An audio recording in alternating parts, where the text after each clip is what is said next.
Protests against police brutality and government corruption are intensifying in Nigeria after days of violence and deadly unrest. Amnesty International reports at least a dozen protesters were shot and killed by military forces on Tuesday night, sparking global outrage. The peaceful rally started this month after a viral video appeared to show an officer with the country's notorious special anti-robbery squad beating and then killing a man unprovoked. It forced tens of thousands of demonstrators into the street to demand an end to police brutality. The United States has condemned the violence against protesters and called for an investigation into any excessive use of force.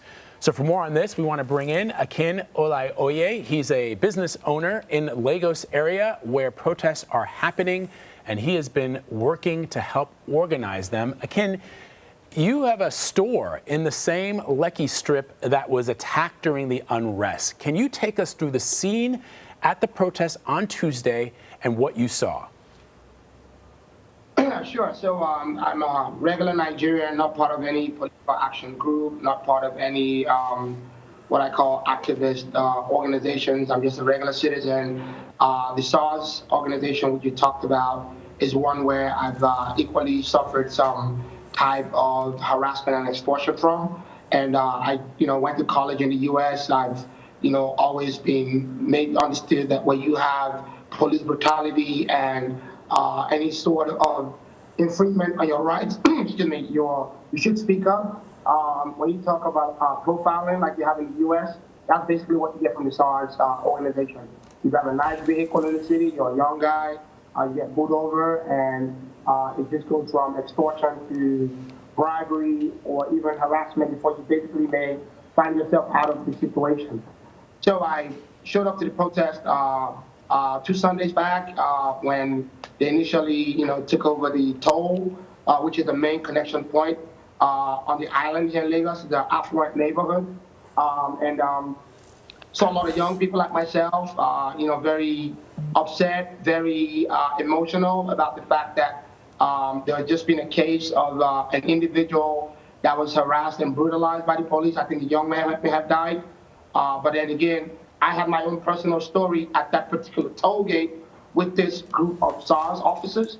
So I said, hey, you know what? This is the scourge, and no one is immune to it.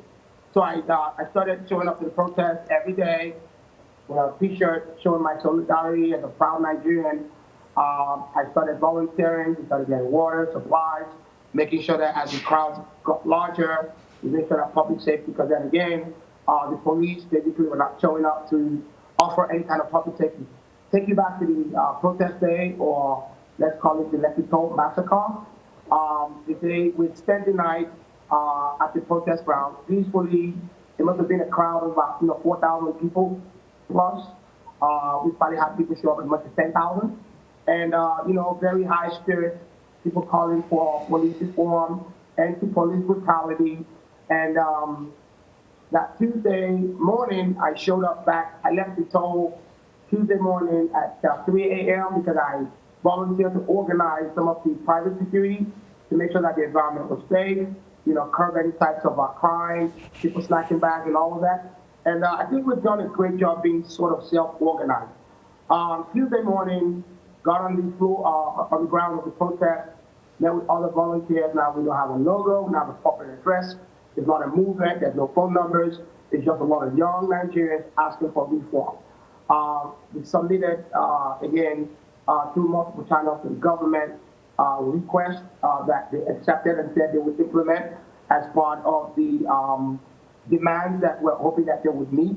But then again, Nigeria is a country where you have to hold truth to power. You got to make sure leaders are accountable, and we wanted to see this come all the way. Tuesday morning, till noon, we got an update that there was going to be a curfew. And, growing up as a young Nigerian in the 80s and 90s, when you hear curfew, it just means, everything stops, go home. And basically, I could understand why the government would always see curfew as the first way out in terms of curbing displeasure citizens may have when they choose to protest. But we said, hey, this is a different generation. We want change. We want reforms. We want things that will make sure that our future is guaranteed. So 12 o'clock, we decided to say, hey, you know what? We'll have to hold ground and continue with the protest. we want to test our democracy. If we are law-abiding citizens and we choose to stay within protest grounds for 24 hours, not leave the vicinity, that means if they come to us to disperse, you can probably call that civil disobedience, right? And civil disobedience Akin, would not arrive. I want to talk, Akin. Yes, go on. I want to talk about the way this protest movement has sort of evolved to just beyond SARS. But I also feel like a little bit we need to take a step back for people who, they may have seen on the news the protests, but they don't really sort of understand what SARS is. We're talking about a police unit that had a lot of autonomy, no uniforms, could kind of go where they needed to go, where they wanted to go, and what many have accused them of doing is targeting young people who maybe had a nice car and essentially shaking them down. And also we have this other case of possibly even somebody being killed. The government agreed to disband the unit, but that doesn't mean the members of this unit have disappeared, right? Because they're actually being rehired within the police department. That is correct. That is correct. And I think you touched on a number of areas that made a lot of people identify with, the protest and decided to say, you know what, we're going to lend our voices, we're going to lend, our support. And if you're a young Nigerian or even middle-aged Nigerian, and you can't go out at night to a local bar and on your way back have to interface with these people and not be harassed and extorted, you can feel the frustration. So the government accepted the demands and basically just converted the name of this unit from SARS to SWAT. Again, there were questions, how did it come about a SWAT unit? Was going to be their modus operandi? I think they did, outline some of the functions, but then again, we need to make sure that this is implemented and, give the public a level of comfort to say that 8-9 months from now, some of these guys don't go back into the system and continue the attitude, that we're trying to get rid of. Akin, give us a sense of what the demands are. And one of the things that I want you to talk about is the fact that, I received a bunch of phone calls from people that I am connected to in Nigeria who are wondering where the international attention is on what is happening on the streets of Lagos and in Abuja and all across the country. During the George Floyd protests, Nigerians, like many other citizens of African countries, marched in solidarity with people here in the United States, demanding an end to police brutality, demanding an end to the unjustified killing of black and brown people in this country. And so I wonder, are you seeing the same groundswell of support outside of Nigeria for what people are demanding within the country? So I think the reason why this Nigeria is such a there's a spotlight on Nigeria with regards to the End SARS movement is because a lot of young people across the world can understand, the pains they feel when they may have been discriminated against, or perhaps profiled incorrectly.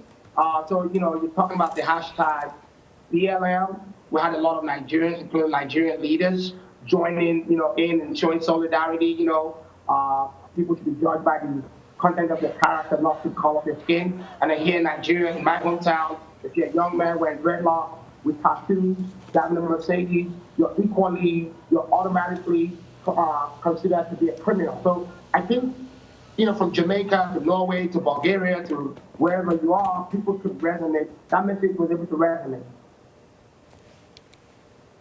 Yeah, and I think that people can understand the building frustration. Vlad talked about the protests that we saw here in the summertime, and yeah, it started with police brutality, and it continues to be that. But then the conversation has evolved, and that's what's also happened with the protests there in Nigeria, that it started with SARS, but now protesters are demanding much, much more. An end to corruption, good jobs, essentially a stable future. Can you talk to us about how the protests have evolved? And that might explain to people why you still see crowds coming out day after day after day. We just, we showed some video of crowds being sort of pummeled with a water hose. It's not just about SARS anymore. It's about a lot of other things that need to be corrected. Sure. So, I think people need to understand that, with every protest, there's underpinnings and frustrations, and everybody's got their own what I call issues that they would like to put to the forefront. But then, when we chose to stand ground, stay at the protest venue on what we call Massacre Tuesday, it was a question of, do we truly have a democracy that respects the rights of citizens? If we choose to protest and we're on the ground and we're waving our flag and we're encountered by the military, does that mean our rights are protected? Does that mean we're going to have human rights respected? Does that mean the value of a Nigerian life, is one that is, supremely valued by the people that, we pay to protect us? I'll show you what. As a Nigerian, if I show up to the protest ground and I want to make my voices heard, and there's a curfew, and I've been doing it for 8 days peacefully, I should not be met by bullets. These were recovered bullets on the grounds of the protest. It is painful. This is taxpayer money. You don't deploy the military in the civilian community when there is, no known threat to the state. We were there peacefully. We had rehearsed a simulation of what would happen when the military or the police shows up, only for them to walk into the protest grounds, firing shots as soon as they walk in, and not even 2-3 minutes into the shot ringing off, people are holding stomachs, intestines pulling out, bullets in legs. It was mayhem. And it's unfortunate that as a young Nigerian, I heard about this in the 80s, where the military was unleashed on the population. I never believed in my lifetime I would have to have that kind of experience. And it's painful. All right. Akin Olaoye, thank you so much for taking the time to sort of talk to us. We've been spending a lot of time talking about this stuff happening here in the U.S. with the presidential election, and we really need to shine a spotlight on some of the bigger things that are happening around the world, so I'm glad you took the time out. Thank you. Thanks for having me.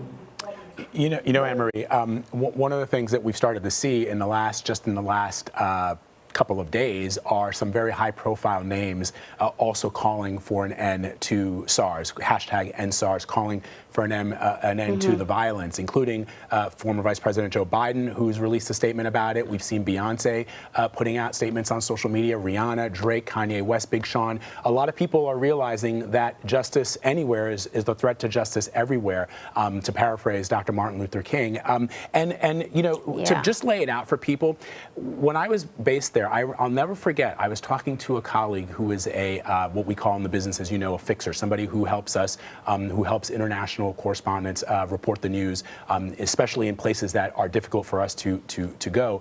And this one fixer who had been traveling with the police and the military had turned off his phone. And I was trying to reach him for something, and he didn't answer for 24 hours. And then finally, when he got back to me the next day, he told me something that I will never forget, and it was a great lesson for me, especially as a young reporter, being abroad as a foreign correspondent. He said, if the SARS unit or the police or the military had seen my phone and they had seen that I was talking to you, a reporter for an international news organization, they probably would have put a bullet in my head right there on the spot, and they would have just told my family that Boko Haram or some bandits killed me, and that would be the end of it. There would be no judicial review. There would be no examination of what happened. I would just be dead, and I would be buried where I landed. And that laid in stark sort of contrast to me of what we're talking about here and why you see thousands, if not, hundreds of thousands of people taking to the street, because that behavior has existed for many years in Nigeria, and Nigerians are fed up with it. Yeah. Well, hopefully we will continue to sort of keep an eye on the story as it develops and let people know what's going on.